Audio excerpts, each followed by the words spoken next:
Order. Alors. If you can hear my voice, say shh. Déclaration des députés, statements by members. The Honourable Member for Repentigny.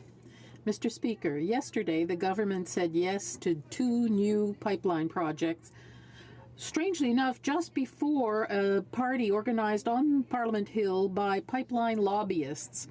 The champagne must have flowed with such an announcement. These 2 pipelines will apparently help us fight climate change, explained the Prime Minister. How could he dare say that the expansion of the oil sands is part of transition towards green energy? How does he dare say that this is for the children and future generations, and that by polluting more, we will pollute less? This kind of obtuse reasoning does not help our image worldwide.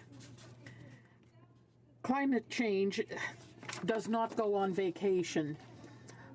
Canada will pay for its lack of responsibility. Once again, Canada demonstrates that the diplomatic, energy, and economic future of Quebec needs independence. Thank you, Mr. Speaker. As a member from a rural Nova Scotia riding, I commend the government for its focus on rural communities. From investments from water to sewer, ice rinks, arts, broadband internet, and immigration, this government understands that rural communities matter. However, Mr. Speaker, it's very disappointing that in recent months, officials at the Department of National Defence in Halifax and RCMP officials in Halifax proposed to move facilities in my rural riding to move their resources to Halifax. It is my hope that the government's leadership will send a clear message to every department and every official that all departments and agencies should support rural Canada and maintain their rural presence. Thank you. The Honourable Member for Charlebourg-Saint-Charles. Mr. Speaker, last Saturday at the Vanier Cup, the Rouge et Or glowed in a nail-biting game. The representatives of Laval University won 31-26. Directed by Constantin, Etienne, Portier, Brennan, and Bertrand, the Rouge et Or student-athletes overcame adversity and dinos and who lost their hides. The Rouge et Or won their ninth Vanier Cup, a national record. Everyone provided 1/12 of the effort toward this victory. Frontline players, reservists, everyone contributed. No one is bigger than the team. I tip my hat to Hugo Richard, the quarterback, for an incredible performance, Cédric Lucieroy, defenseman, and Raphaël Robitaille-Bouchard for his great blocked punt at the end of the match. Go Laval, go! The Honourable Member for Etobicoke Lakeshore. Mr. Speaker, today I honor the great work of the famous people players in my riding of Etobicoke Lakeshore. Famous people players, glow-in-the-dark dine and dream dinner theater has been entertaining audiences around the world, across Asia, the U.S., on TV, and in my riding since 1974. On top of its artistic excellence, use of blacklight puppetry, what makes famous people players even more spectacular is that its non-profit organization employs people with physical and intellectual disabilities. With duties in dining room management, arts administration, and theatrical and visual art performances, these actors and artists keep the theatre alive. I would like to congratulate Diane Dupuis, who founded the theatre over 42 years ago, and her 100-year-old mother, Mary Thornton, who has been instrumental in the success of the FPP. I also commend their supporters, including luminaries such as Liberace, who discovered them, Lorne Green, Paul Newman, and most recently Scotiabank. This is definitely a place where special happens, Mr. Speaker. Member for Victoria. About a year ago, the Prime Minister was still a candidate, and he came to my community and he made promises. British Columbians took him at his word that he would create new environmental assessments and a new relationship with First Nations. Yesterday, he and his government broke those promises. They broke that trust. They broke trust with the Songhees and Esquimalt nations, whose territories will now be crisscrossed by 7 times as many large oil tankers. They broke trust with every British Columbian when he promised a world-class spill response. Instead, we now see what a single leaking tug can do to devastate an entire community. And now they would drive a supertanker through the Salish Sea every day, a 7-fold increase in traffic. My community will not gamble with our coastline and our economies. My community remembers what they were promised by this government. The Prime Minister may have walked away from his commitments, but the people of Victoria will stand together to fight for a clean and sustainable future for us all. The honourable member for Sudbury. Hockey Canada is the governing body for grassroots hockey throughout the country. It oversees programs from entry-level competition to the World Championships and the Olympic Winter Games. Recently, Hockey Canada held its annual meeting and re-elected Sudbury's very own Joe Drago as chair. Joe is a life member of the Canadian Junior Hockey League, a recipient of the Sudbury Community Builders Award, and a leading member of the Greater Sudbury Sports Hall of Fame. But Joe's contribution to our community goes well beyond hockey. He's been a member of the board of our local hospital and hospital foundation for nearly 30 years, a member of the Salvation Army Advisory Board, of the Alzheimer's Society, and the House of Kin, an organization that provides housing to out-of-town families traveling to Sudbury for cancer treatments. Thank you, Joe, for your hard work in support of our favorite sport and everything you do. Joe, you make Sudbury proud. The honourable member for South Surrey White Rock. Mr. Speaker, I rise in the House today to honour and pay tribute to the life and service of Surrey firefighter Ryan Hammer. On November 21st, Ryan was on his way to work and was in a motor vehicle accident that tragically took his life. He was just 44 years old. Since 2001, Ryan has been a dedicated and invaluable member of the Surrey Fire Department, serving our community for the last 15 years. His colleagues knew him as a deeply caring person and a dedicated member of the fire service and his community. He was known for his volunteer work, donating numerous hours to the Surrey Firefighters Charitable Society and taking a leadership role within the BC Professional Firefighters Association. I would like to send my heartfelt prayers and deepest condolences to Ryan's family, friends, and fellow fire personnel. He leaves behind his wife Tiffany, his son Cole, and his daughter Matea. Ryan's dedication and service to our community cannot be overstated. His presence will deeply be missed by all.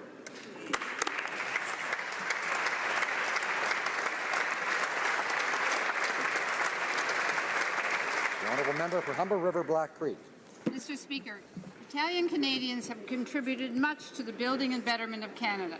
And on behalf of all Canadians, I thank the community for all that it has done and that it continues to do. Specifically, I would like to pay tribute to Angelo and Grace Vocilento, who for decades have led by example and worked to put people first. As Canada prepares to celebrate our 150th, it's people like Angelo and Grace that set the standard for good citizenship and community building. From Opera York and the Basilicata Cultural Society to the Italian Chamber of Commerce, Rocagna Club, the Vita Nova Foundation, many of these organizations owe their successes to Angelo and Grace. Most recently, Angelo was recognized with the Volunteer Service Foundation for his generosity, and for that and much more. I offer my personal thanks. Grazie mille, sei molto speciale per me. Thank you. Honourable member for Nickel Belt. Recognize Mr. Jeffrey Perrault, co-founder of the Adaptive Canuck ALS Foundation, an ALS patient diagnosed in 2014 at the age of 32. Jeff became the first ALS patient in the world to walk in a lower body exoskeleton suit. He took 51 steps, the first steps he had taken in over a year without a walker. These steps mark only the beginning of Jeff's important journey. Health permitting, in January, Jeff will be kicking off the National Bionic Walking Tour. His powerful and inspiring message regarding the importance of advancing research on ALS. Recognize Jeff's strength, determination, and courage, and we wish Jeff and thousands of ALS patients a cure for ALS. Merci beaucoup.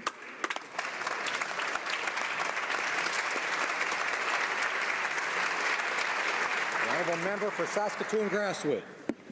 Thank you, Mr. Speaker. We welcome Bill Wazer from Saskatoon-Grasswood to Ottawa to accept his first Governor General's Literary Award for A World We Have Lost, Saskatchewan Before 1905.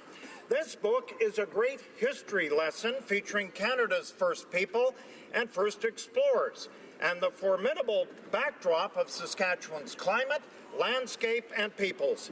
The book is a fascinating look into the formation of our great province and the significance of trading and the relationships with our First People in a pre-Confederation Saskatchewan.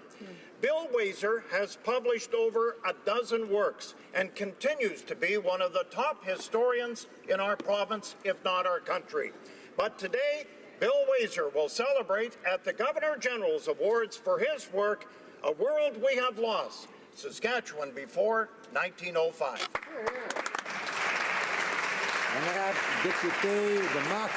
The Honourable Member for Marc-Aurèle-Fortin.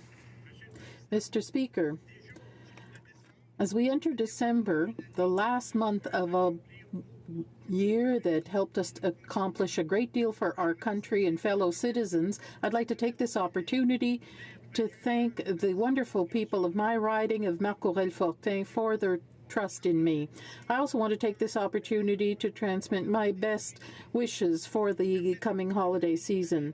I'd like to add this, that my fellow citizens in Laval, Quebec, and all across Canada take the time to show their gratitude by getting involved with local charities.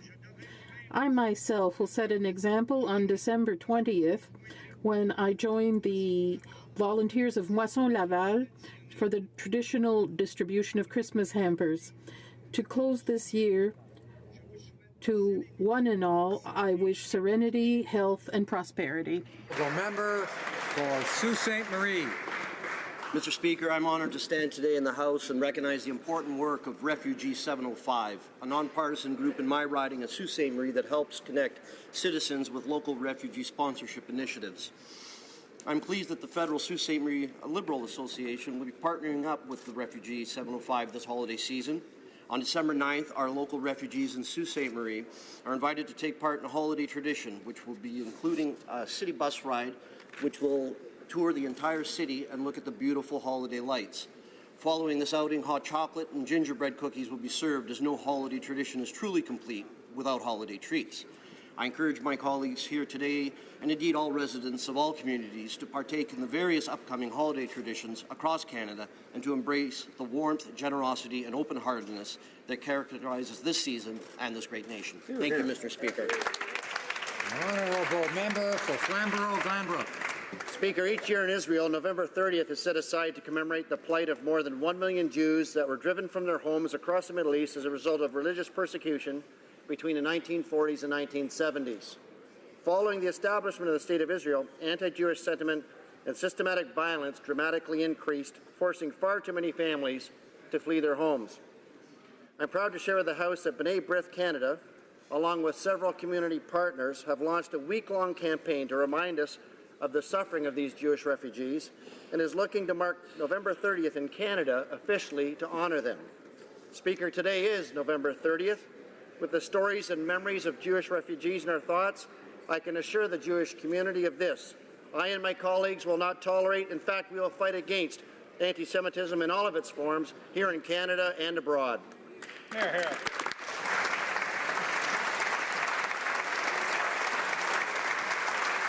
The Honourable Member for Brampton North. Mr. Speaker, on November 18, 2016, history was made on Canadian television. Janella Massa became the first hijab-wearing Muslim to anchor a major television newscast in Canada. City News Toronto gave Janella the 11 p.m. broadcast time, and soon after, the world was tuning in. During a time of rising anti-Muslim rhetoric, discrimination against women and minorities, this is an incredible achievement, not only for Muslims, but for all Canadians. She was also the first hijab-wearing television journalist in 2015, and as an immigrant from Panama, the story is as Canadian as it gets. Mr. Speaker, Janella is a shining example of how amazing our country is and how everyone here has the opportunity to succeed in any field they desire. Thank you. The Honourable Member for Desnethie, Mississippi, Churchill River. Mr. Speaker, Indigenous women in this country carry a heavy burden on their backs beginning as children. Countless families experience intergenerational traumatization. Indigenous women are 3 to 5 times more likely to experience violence than non-Indigenous women. This traumatization is often explained as the root causes of violence. Alcohol, suicide, abuse, and victims of violence are symptoms of this underlying traumatization. The Auditor General reported his concern regarding overrepresentation of Indigenous women in federal penitentiaries. Acts of violence are often committed by individuals for whom violence has become normalized, having themselves been victimized in childhood. In northern Saskatchewan, there are sparse options for access to shelters and limited support for victims and abusers. Individuals end up further entrenched in the cycle of abuse and poverty. I call upon this government to urgently address these matters. We must act now. Amen.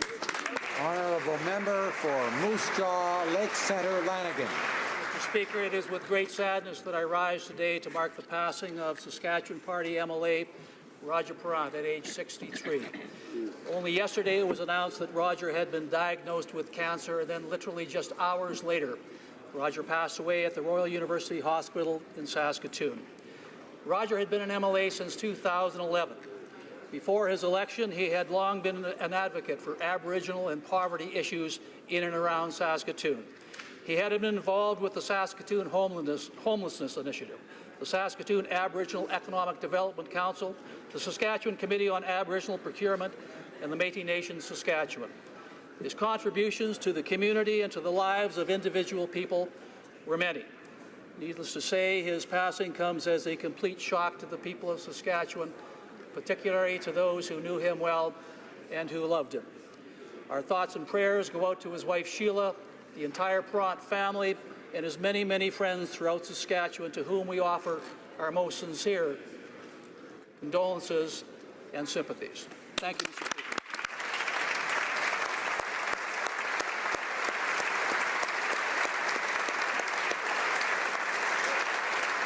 Honourable Member for London North Centre. Mr. Speaker, today I rise to speak about London, Ontario, the city I have the honour of representing in this great House. London is the birthplace of insulin. Our researchers are behind a potential HIV vaccine that's going through the clinical trials process, and many firsts in healthcare have happened at our world-class hospitals and research facilities. The list continues, whether it's making doors for the White House at the Herring Doors Factory, providing social and entertainment news through Dipley.com, the fastest growing website, Mr. Speaker, in internet history, or producing 77,000 frozen pizzas a day at Dr. Ucker's North American facility. London has you covered. Home to the Labatt Brewery, producing more than 1 billion cans and bottles of product a year. Makers of 3M products, including duct tape, and manufacturers of Billy B. Honey. It gets better, Mr. Speaker. Oh, and did I mention every single chicken McNugget in Canada is made at Cargill, Mr. Speaker. If you haven't been to London, I invite you to come down. Thank you very much.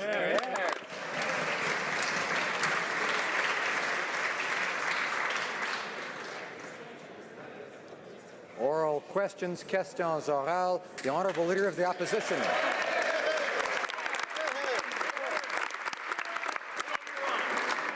Mr. Speaker, when he rejected the Northern Gateway Pipeline, the Prime Minister robbed 31 Aboriginal communities and the people who live in them an opportunity for a better life.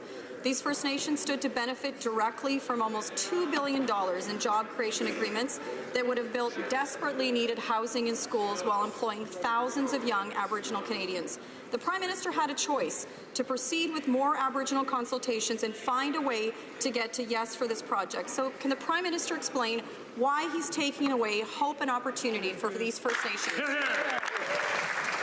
Right Honourable Prime Minister. Mr. Speaker, yesterday's announcement demonstrated that in 1 year we were able to do what 10 years of the previous government was unable to do.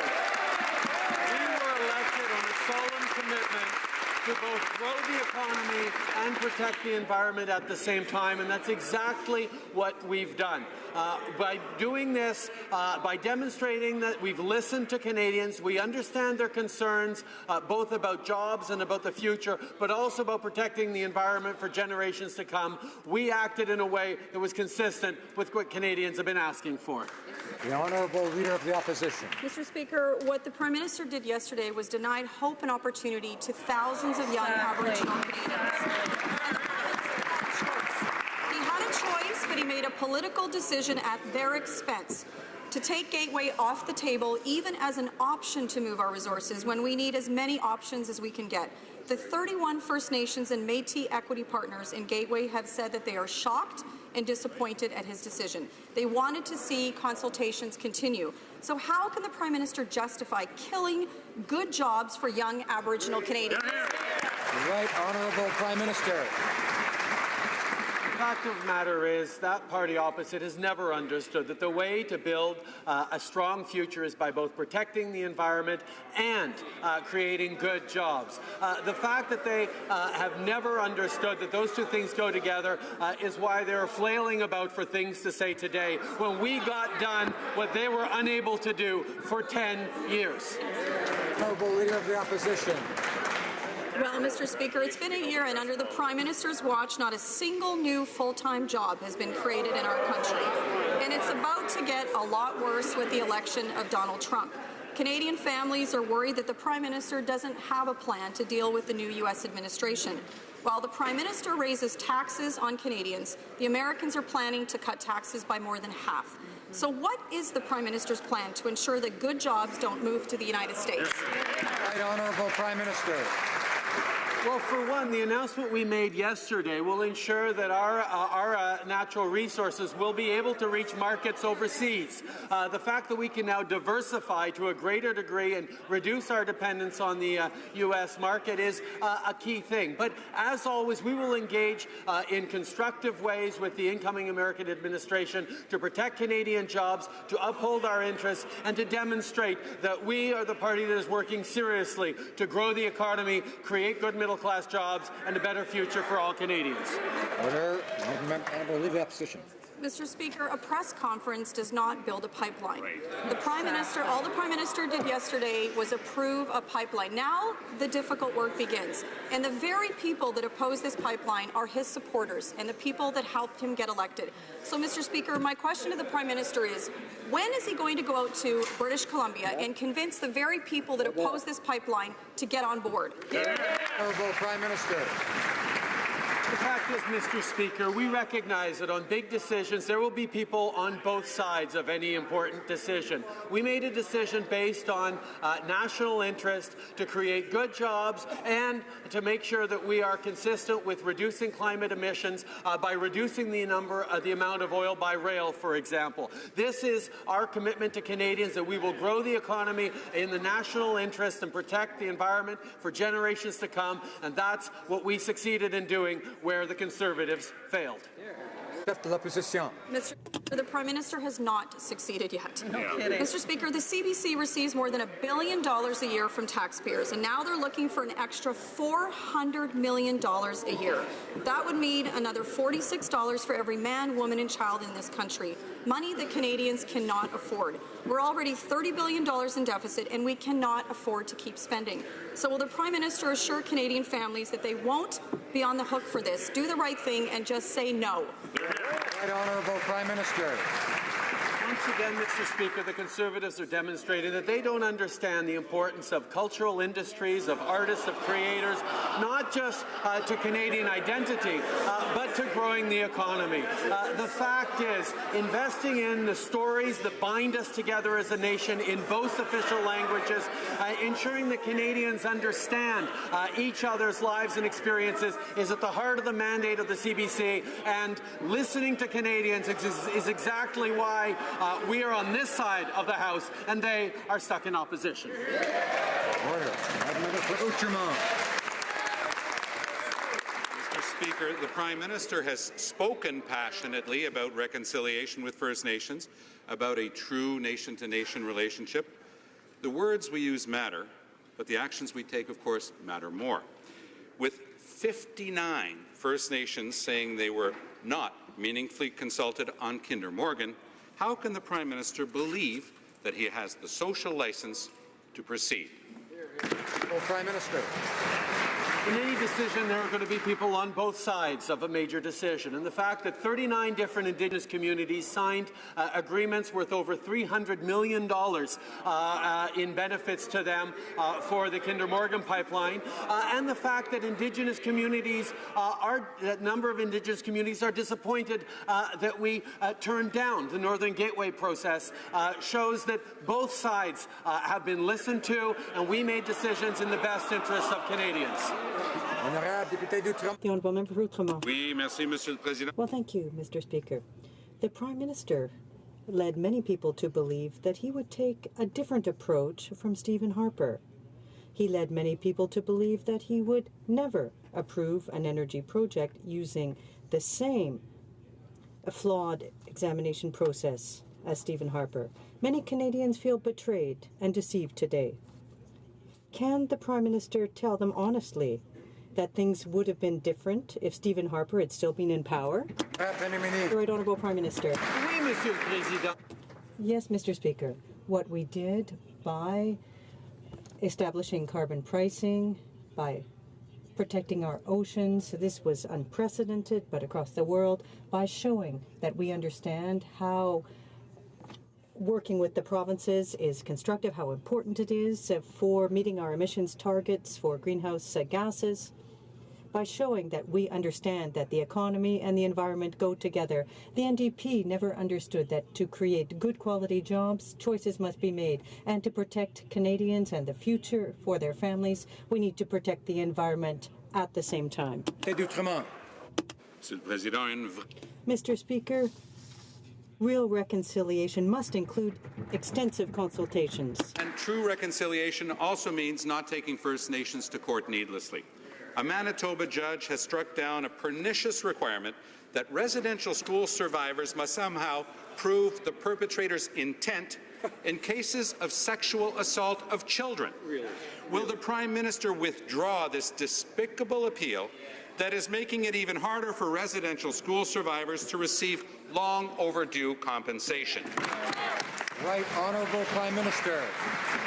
Mr. Speaker, we were elected on a solemn commitment to create reconciliation with the Indigenous peoples across this country. And the fact is, the investments we've made, the work that we're doing to support Indigenous communities, to protect children, and to keep doing the good work that Canadians expect us and that Indigenous communities expect of us, to partner in respect and in a positive approach is what we're going to continue to do.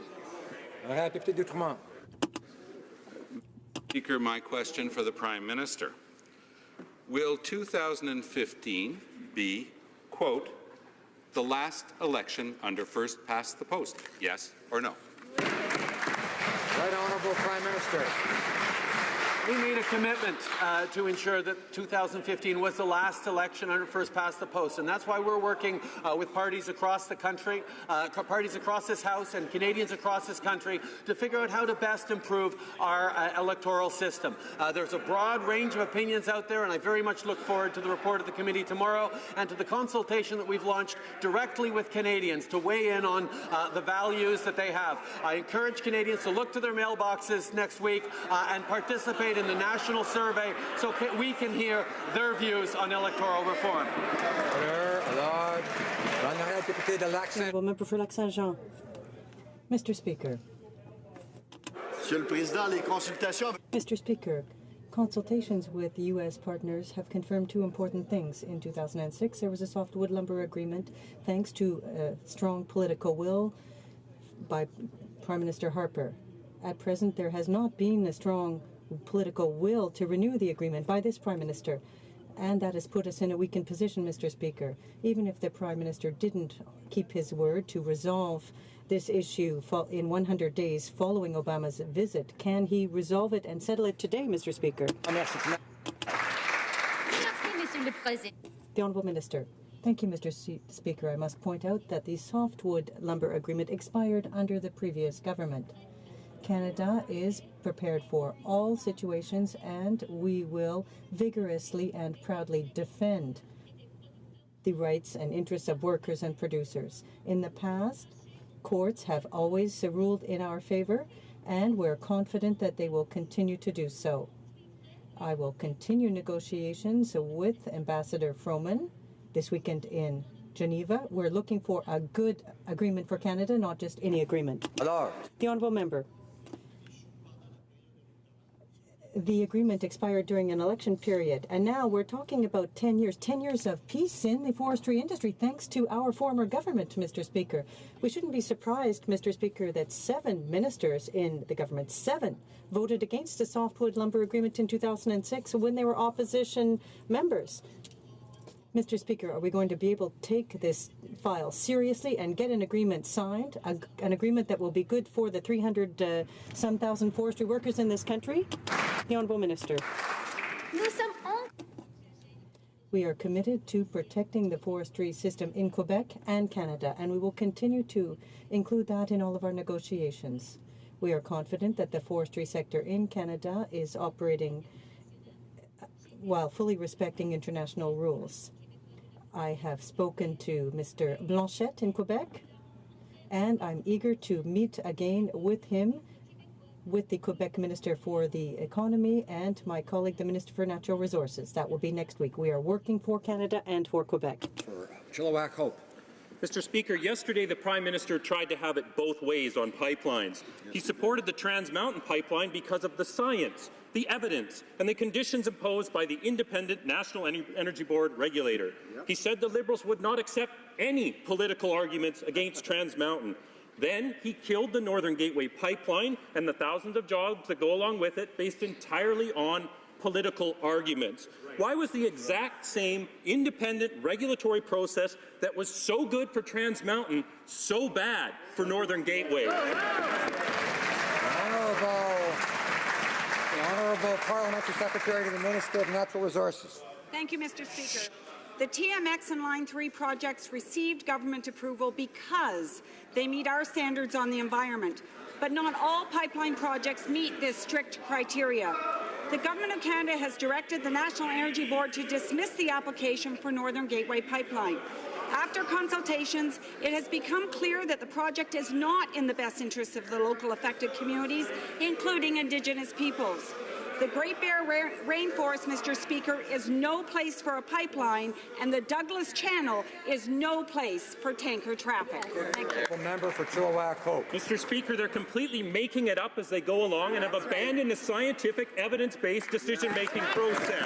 The Prime Minister made a political decision to overrule the scientific, evidence-based decision. There was nothing in the NEB's decision that said the Northern Gateway pipeline couldn't be built safely. This project would have created tens of thousands of jobs right across the country. Why does the Prime Minister think his political interests are more important than the livelihoods of Canadians' workers, and why did he kill these jobs? The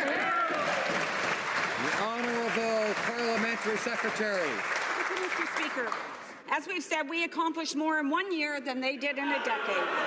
We listened to Canadians about how the environment and the economy go hand in hand. Order, order, order. I know these are topics on which people feel very passionate, but the idea is we allow each side to have their say, and I'm having much easier time hearing the questions than I am hearing the answers. It should be easy to hear both. Both are important. So please listen to the Honourable Parliamentary Secretary. Thank you, Mr. Speaker. These projects will create 22,000 direct, good-paying jobs for Canadians, including Albertans, and generate billions of dollars for our economy. Mr. Speaker, on this side of the House, we are supporting Canadian workers, and I encourage the members opposite to join us. The Honourable Opposition House Leader. Mr. Speaker, it's clear that the decision to reject Northern Gateway was based on politics and not evidence. And in doing so, the Liberals decided to pick winners and losers. Now, the losers today are the 31 First Nations equity partners who are counting on these jobs for some opportunity on their First Nation. Pipelines, Mr. Speaker, are the safest way to transport oil. So a simple question. Exactly what scientific reports did the Liberals use to confirm that Trans Mountain is safe, but Northern Gateway isn't? Honourable Parliamentary Secretary. Mr. Speaker, Canadians know that strong action on the environment is good for our economy. It makes us more competitive, fosters innovation, and reduces pollution. With the approval of these projects and with our announcement of the tanker moratorium, we are moving in the right direction. Mr. Speaker, these projects will create thousands of good-paying jobs for Canadians and generate billions of dollars for our economy. Thank you, Mr. Speaker. The honourable member for Kamloops Thompson Caribou. Mr. Speaker, 31 First Nations and Métis communities who are equity partners in the Northern Gateway pipeline did not mince words. Quote, "We are profoundly shocked and deeply disappointed that the Prime Minister blatantly chose to deny our constitutionally protected right to economic development." They went on to say, "This decision will eliminate significant financial and social benefits committed to our communities." Mr. Speaker, they negotiated in good faith. Why are the Liberals robbing them the opportunity for future prosperity? Honourable Parliamentary Secretary. Mr. Speaker, no relationship is more important to our government than the one with Indigenous peoples. We're committed to a renewed nation-to-nation relationship based on recognition of rights, respect, cooperation, and partnership. We have had the opportunity to meet many of the Indigenous chiefs, including in the Lower Mainland affected by these projects, to hear their concerns firsthand.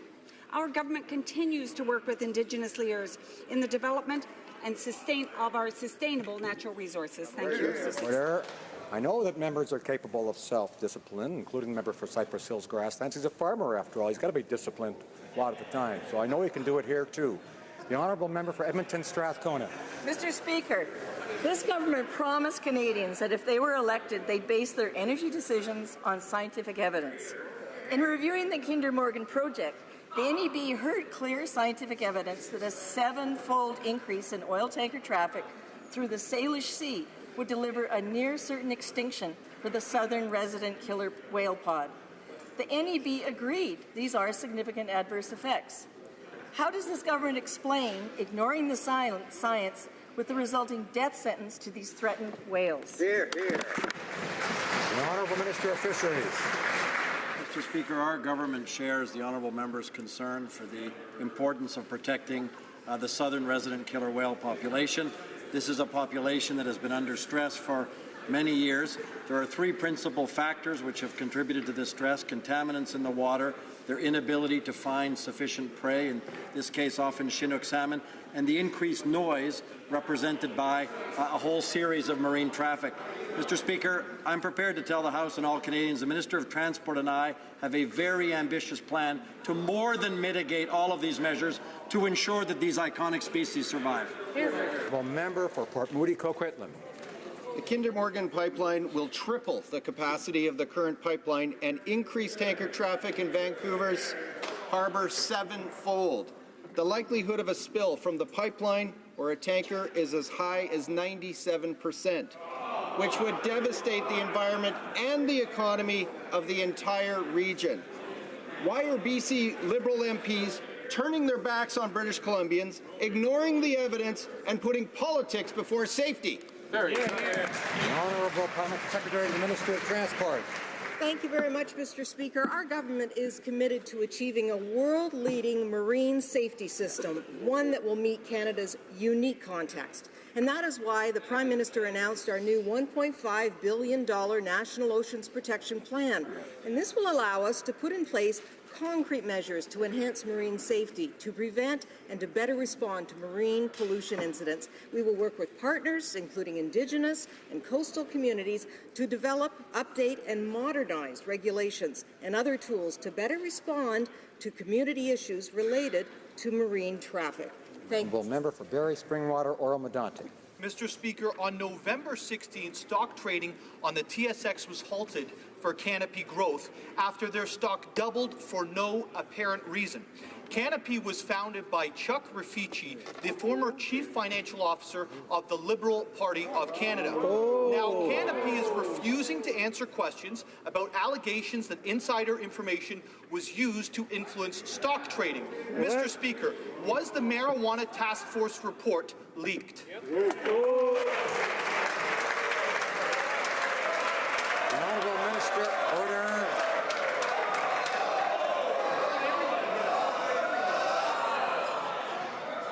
Order we want. I think members want to hear the answer. Order. could be a short question period, folks. We're losing time from question period. Let's have some order. Order. The Honourable Minister of Health. Mr. Speaker, we are very pleased that an excellent task force has been hard at work over a number of months. They have been tasked to respond to a number of questions that were put to them by myself as well as my colleague, the Minister for Public Safety and the Minister for Justice.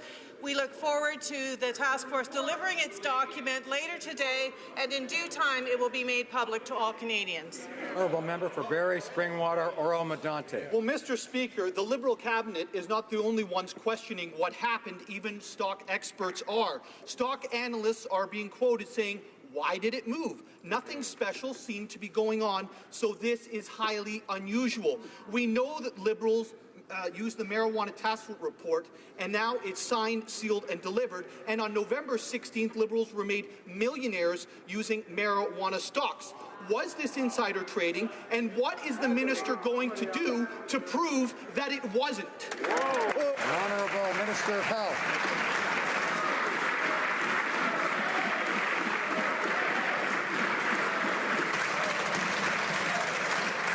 Order. The Honourable Minister of Health. Mr. Speaker, our government is pleased that a number of excellent, well-informed Canadians have met over the last number of months. They have received input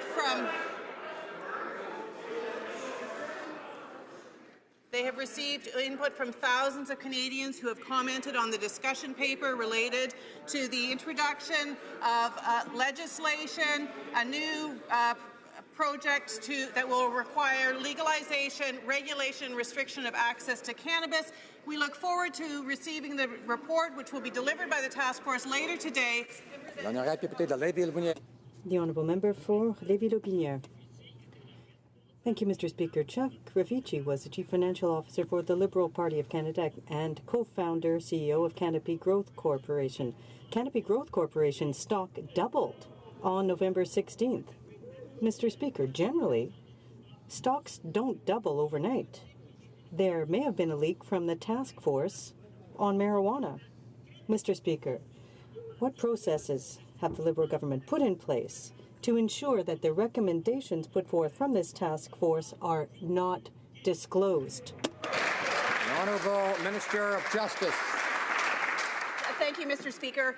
As has been stated, our government is committed to legalizing, strictly regulating, and restricting access to marijuana. We have had the fortune of having a task force who will be reporting and sending their report forward today. It's my understanding that the chair is going to release publicly a statement, and once translation is complete, the task force recommendations and report will be provided to the Minister of Public Safety, Health, and myself, and we will move forward in this regard.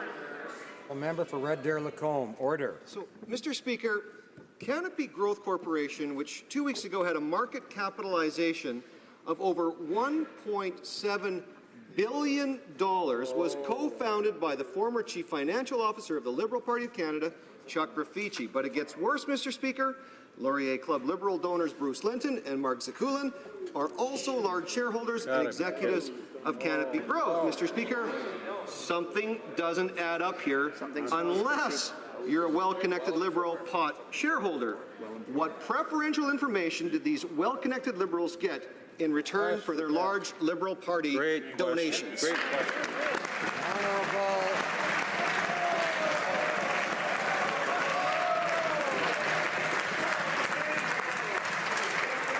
Order. Jim. Order. The Honourable Government House Leader. Mr. Speaker, the member is intentionally mixing things that need not to be mixed. And the member very well knows that when it comes to fundraising, Canada has some of the most strict rules across this nation. And I can assure Canadians that that is the case, because even the Chief Electoral Officer has stated that Canada's political financing laws are the most advanced, constrained, and transparent in the world. We will continue to follow the rules. Thank you, Mr. Speaker. Excellent. Order. The Honourable Member for Skeena Bulkley Valley. Thank you, Mr. Speaker. It's been said that those who cannot remember the past are condemned to repeat it. 2.5 years ago, against the wishes of First Nations and British Columbians, Stephen Harper approved the Northern Gateway bitumen pipeline. And a year ago, BC helped. Wait for the rest of it.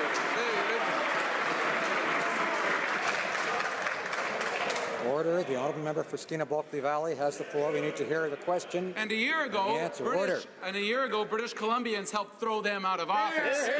Yesterday, the Prime Minister approved a pipeline, a Kinder Morgan bitumen pipeline, once again against the interests of First Nations and British Columbians. He promised a credible review process, and he broke that promise to Canadians. Does the Prime Minister actually think he can betray British Columbians and get away with it? Will any of the BC Liberal caucus actually stand up for our province and stand against this pipeline? The Honourable Parliamentary Secretary to the Minister of Natural Resources.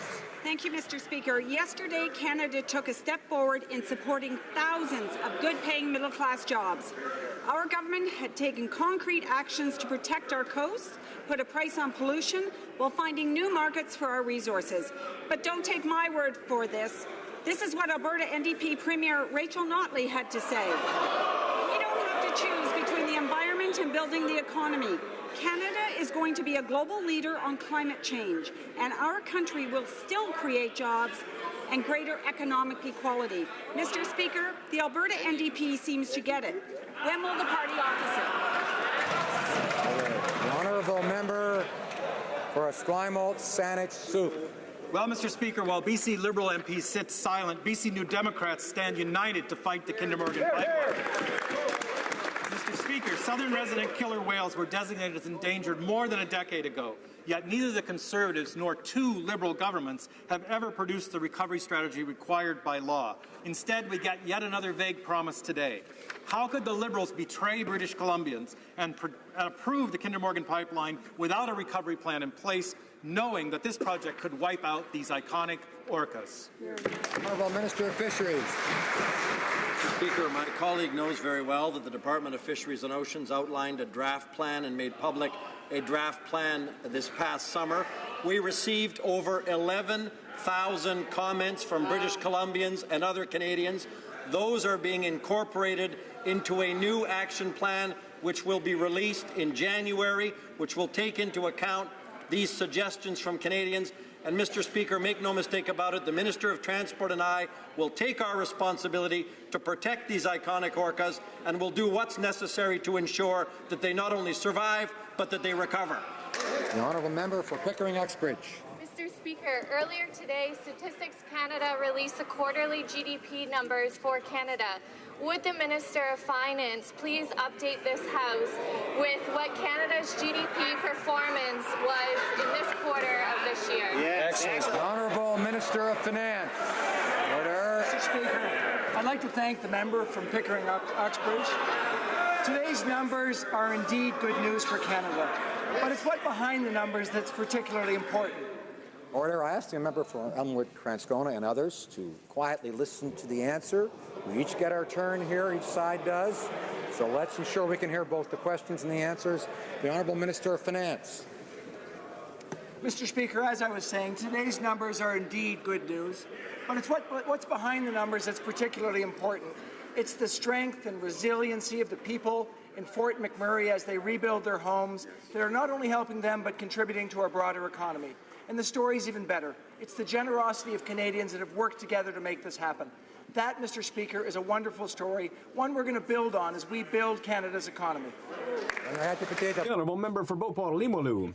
Mr. Speaker, yesterday I asked a very simple question of the Minister of Public Services and Procurement, and she didn't answer my question. I'll ask it again. Her government took the controversial decision of buying 18 out-of-date Super Hornet fighter jets. The minister's mandate is to ensure that contracts signed by the Government of Canada are the best contracts possible at the best price for all taxpayers. Mr. Speaker, can the minister please finally tell us what is the individual price of each Super Hornet? And if she can't do that, does that mean she's moving forward without knowing the basic facts? The Honourable Minister of Public Services and Procurement.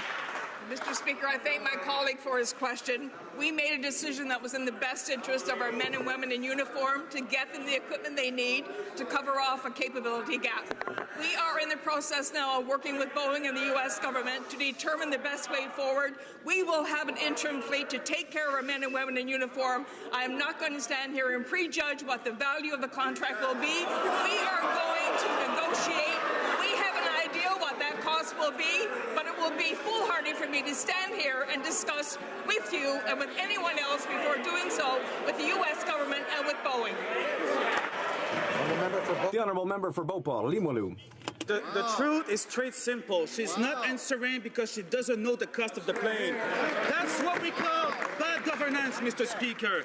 The open and transparent process to replace the fighter jet fleet took 2 years in Norway, 16 months in South Korea, and 11 months in Denmark. The Liberals know that this file will be closely watched by Canadians as they severely evaluate the performance of the current government. And that's probably why they've extended it to 5 years to push it back after the elections. When will the minister fulfill her ministerial mandate and not her party's political agenda? Minister of Public Services and Procurement. Mr. Speaker, again, I thank my honourable colleague for his question. The reality is that our focus is on getting the best equipment we can for the men and women in service. We are going to do that by living up to our commitment to have an open and transparent competition where any plane that meets requirements will be able to compete. We want to make sure we get the best deal possible for our men and women in uniform and for Canadian companies. We want to make sure we have middle-class jobs available for Canadians, and we are going to do what the previous government didn't do, and that is an open and transparent competition so they know they were in contempt of... The honourable member for Selkirk, Interlake, Eastman. Order. Thank you, Mr. Speaker. And you can do that competition within 2 years and select the proper fighter jet. There is absolutely zero logic to the Liberals' approach to replacing Canada's fighter jets. The procurement minister has signed a blank cheque to buy a fleet of obsolete fighters. Procurement experts know that this is going to cost taxpayers billions and billions of dollars. Now, after ignoring the Air Force, the Liberals unilaterally changed the number of fighter jets that our military needs. So, when the Liberals have decided to sole source the Super Hornet, who wrote the statement of requirements? Was it our Air Force or was it the PMO? The Minister of Public Services and Procurement. Mr. Speaker, unlike the previous government, we are going to deliver for our men and women in uniform. We are going to make sure that we live up to our requirements under NATO and NORAD. We are not going to live with a capability gap as the previous government did when they mismanaged it. We are going to make sure that we have the equipment we need to do the job expected of us. Honourable member for... Mr. Speaker, the Liberals changed the number of fighters that the Government of Canada has to have ready at any time. This change was necessary to justify the story created by the Liberals that we have a capability gap. But it's absolutely false. They're not meeting any real need of the RCAF. They're serving uniquely the interests of the Liberal Party of Canada. The Liberals haven't listened to our defence experts. Who in the government has made these changes? Honourable Parliamentary Secretary of the Minister of National Defence. Mr. Speaker, it's more than mildly ludicrous for a Conservative party to lecture this government. Their requirements went from $9 billion to $16 billion to $26 billion to $42 billion to $45 billion, and they're telling us how to manage their procurement. We have a capability gap, Mr. Speaker. We have to manage the NATO gap, and we have to manage the NORAD requirements. Those two requirements create a capability gap, which we are no longer prepared to manage. Hence the decision this week. The honourable member for Belleuil-Chambly. Mr. Speaker, while the RCMP is still trying to get more surveillance powers, people are still waiting for the reforms to C-51 promised in the last election campaign. But the government seems to prefer listening to the RCMP and CSIS instead of Canadians who have real concerns. Surveillance of journalists, surveillance of Indigenous activists, illegal stockpiling of data by CSIS. Mr. Speaker, when will the minister finally see that this is an urgent situation and repeal C-51? The Honourable Minister of Public Safety. Mr. Speaker, we've made it very clear that amendments with respect to Canada's security laws will be forthcoming when the national security consultation is complete.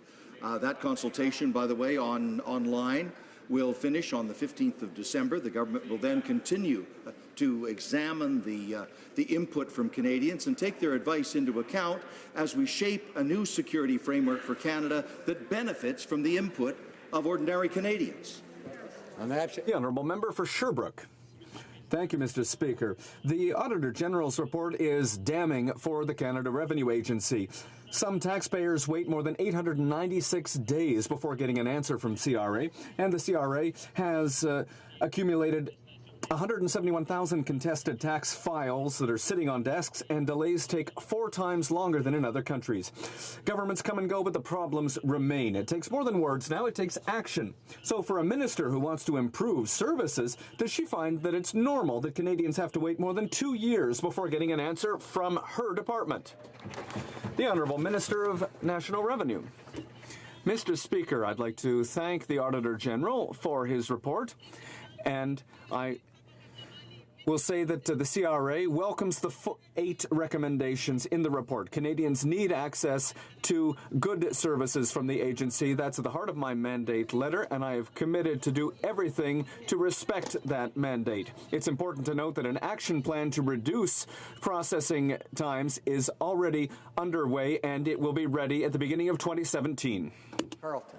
2 years ago, almost today, the former Conservative government granted the Ottawa Hospital's request to build in the big open field right across the street.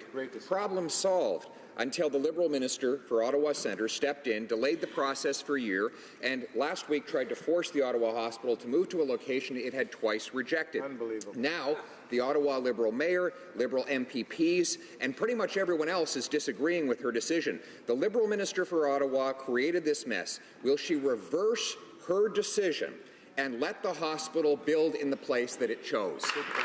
Honourable Minister of Canadian Heritage. We will be receiving the report today, and of course I will have a close look at it. There's a clear need for a downtown hospital in Ottawa, and we will make sure that our approach requires the support of the partners involved in building this important hospital that will serve the Ottawa community for the century to come. We will be in touch with all levels of government, and we look forward to working all together on making sure that this important project happens. For Carlton. Well, all levels of government actually oppose the decision that the government is trying to force on the hospital. But, Mr. Speaker, when an Ottawa MP asks about an Ottawa hospital, Ottawa patients deserve to get an answer from an Ottawa minister. She is the one that created this mess. Now she's hiding behind a minister from Montreal. If she cannot stand up and speak up for her own city, will she step aside so the Prime Minister can appoint someone who will? Honourable Prime Minister. Right Honourable Prime Minister. The Conservatives have shown that their way of approaching problems is to pit one region against the other. That's consistently what they've done, and that's what they're trying to do again here. We and Canadians reject that approach.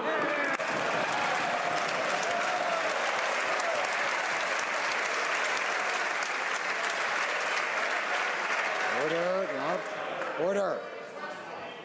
That's enough. The Honourable Member for Durham will come to order. The Honourable Member for York Simcoe. Order. Standing up for our constituents is what we were sent here to do. Exactly. Just months ago, the Liberals gave the CBC $675 million on top of the $1 billion a year they already get. The CBC now says it's not enough, and they want another third of $1 billion a year and more from the hard-pressed Canadian taxpayers.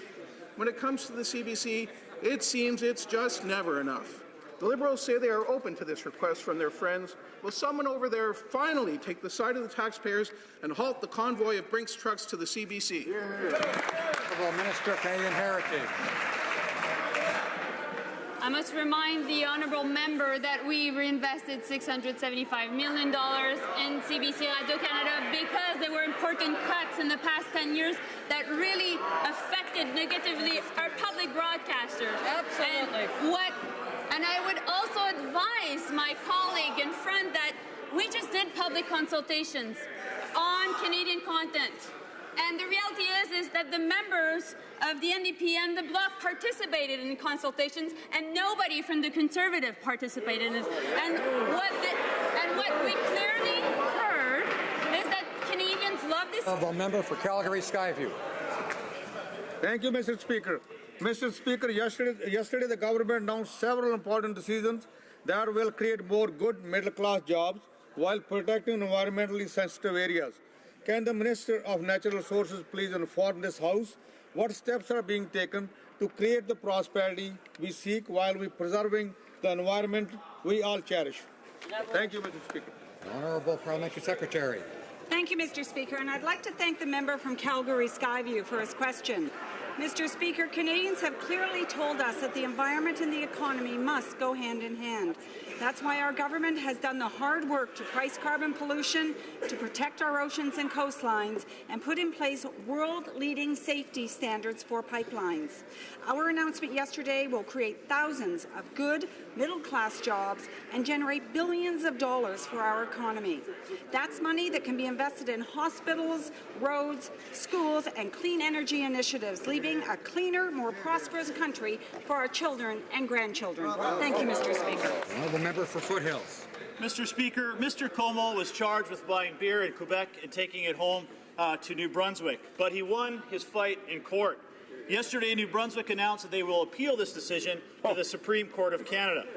Prosecutors have said this case concerns issues of interprovincial trade with significant consequences. I think all of us in this House would agree laws should not restrict Canadians from purchasing and selling goods between provinces. Will the Liberal government commit to protecting the constitutional right of all Canadians and ensuring we have free trade across Canada? Honourable Parliamentary Secretary, the Minister of Economic Development. Mr. Speaker, although I can't comment on the specifics of the appeal to the Supreme Court, I can confirm to all honourable members that this government does support freer trade within Canada. And to that end, we had a really great role, the Minister had a great role this year in crafting a Canadian free trade agreement. And as part of that agreement, the provinces had hopped up to making setting up a working group on interprovincial trade of alcohol with a goal of creating a more open domestic market. Mr. Speaker, I'm really quite pleased that we've decided to do something substantial on this debate. It tastes great and it's less filling. The Honourable Member for Jonquière. Mr. Speaker, I had a hard time understanding yesterday when I heard the Minister of International Trade blame the previous government for the lack of a softwood lumber agreement. Workers don't want to hear little partisan political games when their livelihood is at stake. What they want to know is if there's a plan B that's ready to go today. Americans have launched hostilities. They want to add more duties to our softwood lumber. The government of Quebec is also looking for answers from this government. Is there a plan B ready to go, yes or no? The Honourable Minister of International Trade.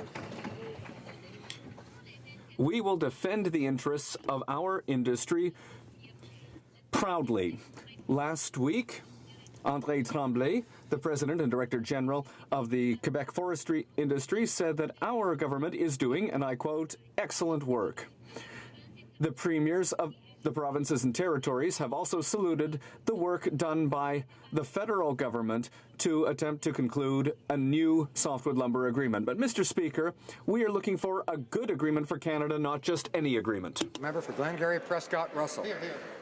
Mr. Speaker, bovine tuberculosis is a serious issue facing beef ranchers in Alberta and Saskatchewan, whose herds have been placed under quarantine while the CFIA conducts necessary testing. Can the Minister of Agriculture tell us what he is doing to help these ranchers with their costs? Good question. Minister of Agriculture. Thank you, Mr. Speaker, and I appreciate my honourable colleague's question and concern. Being a farmer, I fully understand how serious this is for our ranchers who are affected. That's why I am so pleased today to announce that we will provide up to $16.7 million for affected provinces to help these ranchers with their costs, including feed, water, transportation, and interest on their loans. We are committed to helping these ranchers while we take the appropriate measures to clear the industry of this disease. Thank you, Mr. Speaker. Member for Banff Airdrie.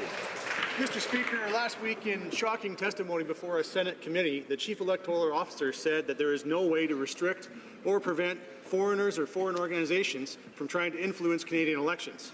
So that's no restrictions on unlimited spending for things like polling, canvassing, phone banking, or election websites. Yet we see nothing that addresses these concerns in Bill C-33. Is the Democratic Institutions Minister not concerned about this kind of foreign interference in Canadian elections? Honourable Minister of Democratic Institutions. Speaker, I want to thank the honourable member. It's been a while since I've received a question from him. And Mr. Speaker, I thank you for the opportunity to talk about Bill C-33 in this House, where we repealed the unfair elements of the Fair Elections Act and extended the right to vote to those Canadians living and working abroad.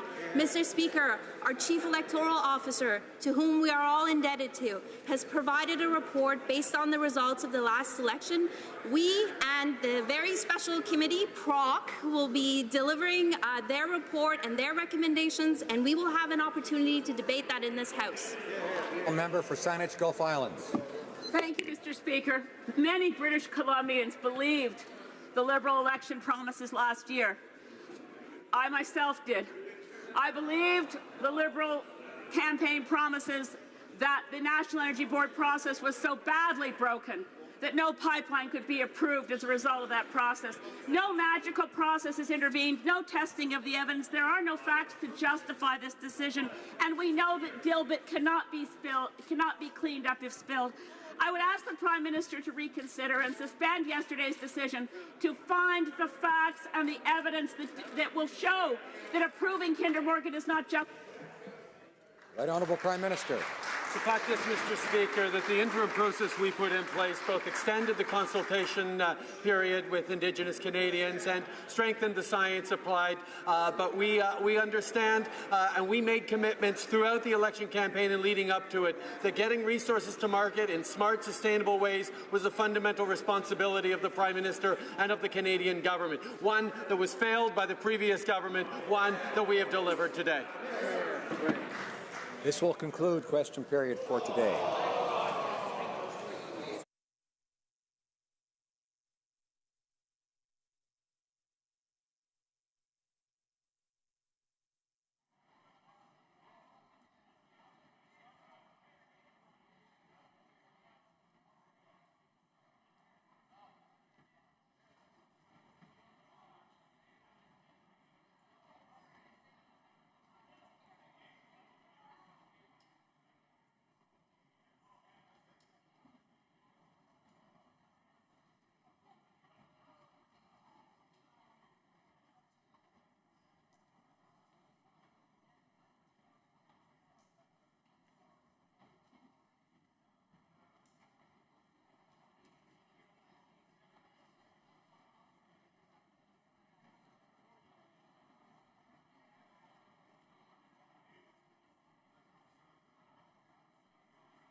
Tabling of documents. J'ai l'honneur de déposer sur le bureau. It's my honor to table under subsection 65(3) of the Official Languages Act the report to Parliament of the Commissioner of Official Languages on the investigation into the Courts Administration Service. Under subsection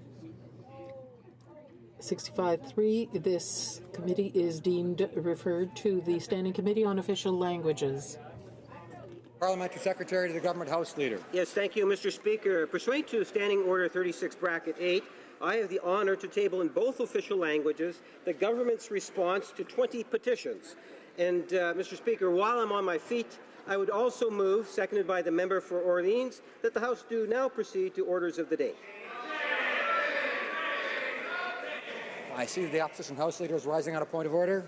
Rise on a point of order to challenge the moving to orders of the day this early in routine proceedings, a procedure that seems to be done habitually by this government when it's poised to close off debate on important issues.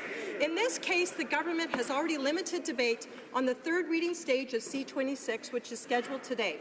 As you know, Mr. Speaker, 1 day is the minimum amount of days that can be allotted under the standing orders, and this government House Leader chose as that 1 day the shortest day in our calendar.